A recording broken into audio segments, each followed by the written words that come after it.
तर captain America brave new world हा 2025चा American super hero चित्रपट आहे, जो मार्वल कॉमिक्सवर आधारित आहे, ज्यामध्ये सॅम विल्सन कॅप्टन अमेरिका ही व्यक्तिरेखा आहे.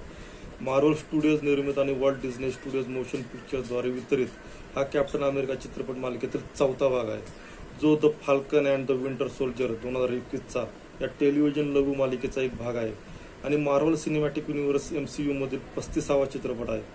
रॉब एडवर्ड्स आणि माल्कम स्पेलमन आणि डॅलन मुसन आणि ओनाह आणि पीटर ग्लान्स यांच्या लेखन टीमच्या पटकथेवरून जुलियस ओना यांनी हा चित्रपट दिग्दर्शित केला होता.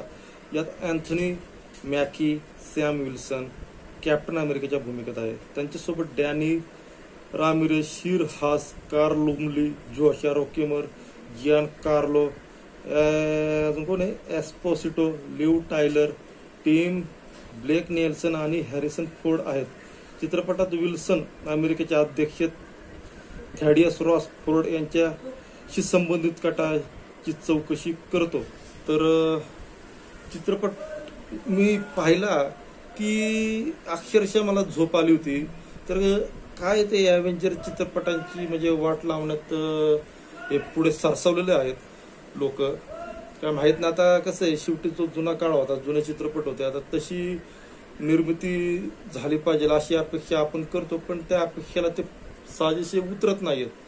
तर एक शेवटच्या सीनमध्ये मला तर झोप लागलेली होती, त्याच्यामुळे ते काय घडलं म्हणजे एक लाल हल्क त्यांनी म्हणजे ह्याच्यामध्ये दाखवला आहे आणि जो आपला ग्रीन हल्कचा ह्याचा काही संबंध नाही बरं का, हा जरा वेगळाच हल्क आहे.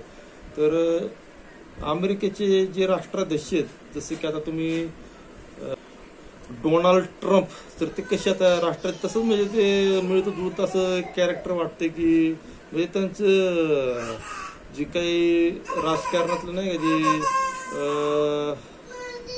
राजकारणात त्यांनी म्हणजे चित्रपटात उतरवले असं वाटतं की खरंच असं वाटतं की अरे खरंच अमेरिकेतलं राजकारण आहे आणि जे खरं तिथं घडते त्या गोष्टी